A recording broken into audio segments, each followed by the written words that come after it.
Good morning, good morning, good morning. Um, it is 7 a.m. I haven't been to sleep yet, and I was trying to do only one take of this, but you know, God kind of threw some wrenches at me while I was recording the first video, and so it was now try number 4. But so here's the thing. I had a rider tonight, and let me back up. A lot of people know that I do Uber and Lyft, basically as a full-time job. And so tonight I was out doing Lyft, and I had a passenger that stuck out.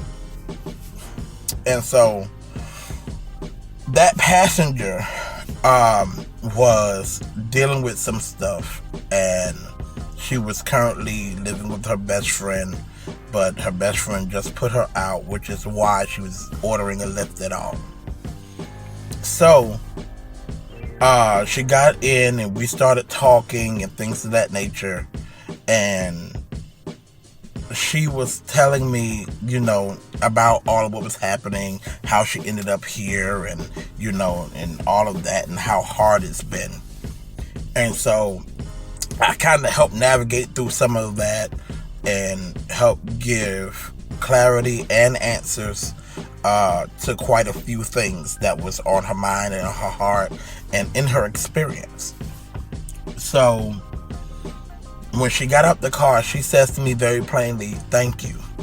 She says, "You heard from God tonight." And mind you, I didn't talk scripture with her at all.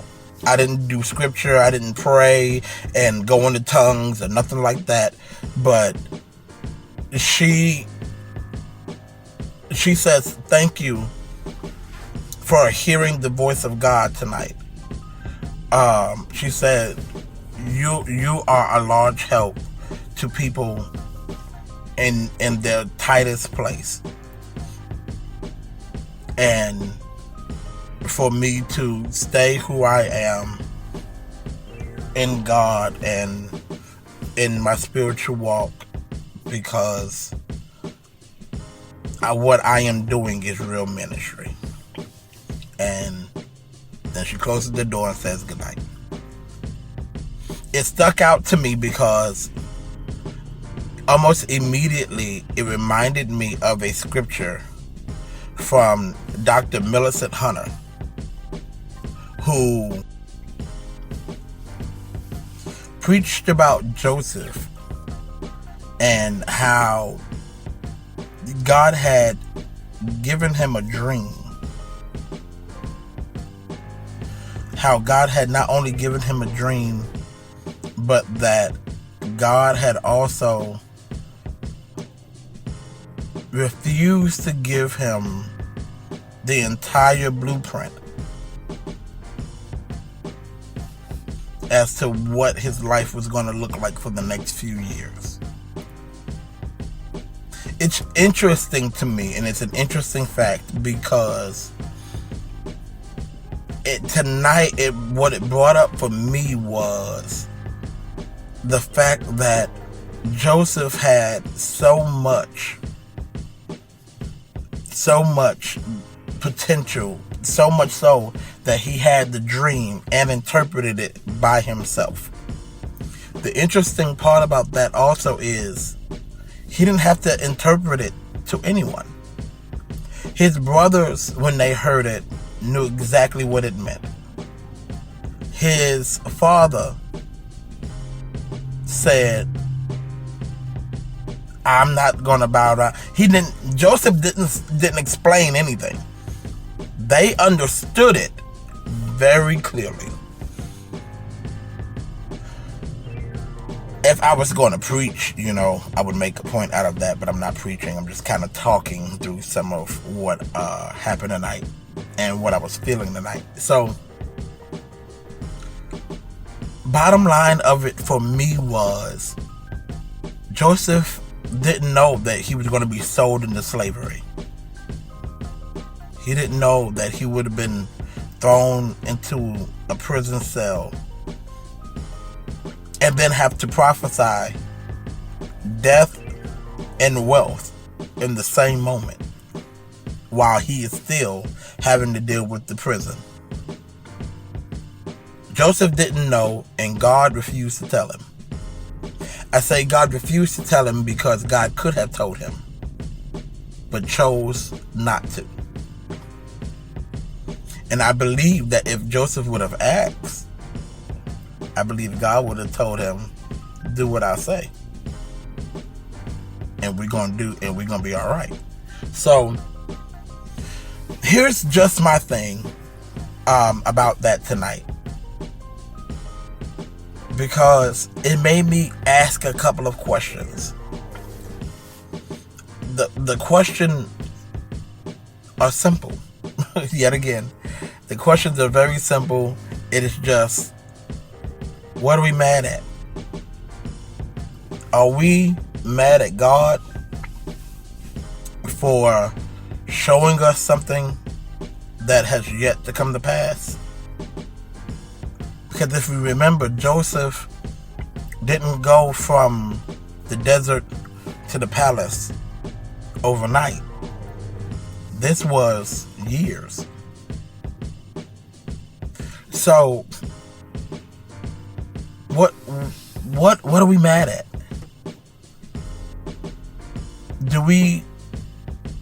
Have you considered that the divorce had to happen? I'm going to start there.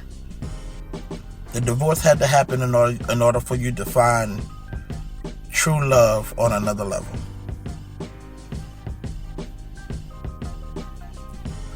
Is it possible that the car wreck that you were in was to remove the debt that you was under? Because God showed you a house and beautiful cars with no debt, but that car was going to keep you in debt. Is it possible that the business going under was to free your hands to do the will of God? I don't have no deep, profound message or nothing like that. It's just a couple of questions. How much have we forfeited being mad at the devil for something God did on purpose? What if your car breaking down was the very catalyst to make you buy the dealership? What if your experience with bad landlords was the very thing that made you go and buy and sell and rent houses and land? What if you can have everything that God showed you, but your process right now isn't very clean? What if? I don't have anything deep. It's just what if.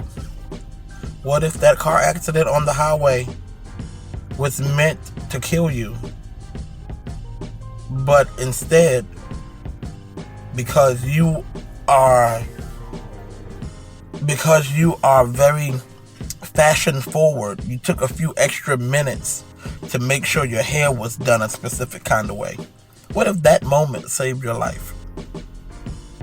And you in traffic mad at God because you have an important day, and mad at the devil for letting it happen, when the devil don't have nothing to do with it. God made you be something in a moment to save your life. That's all. I just have questions. Nothing deep, nothing extra,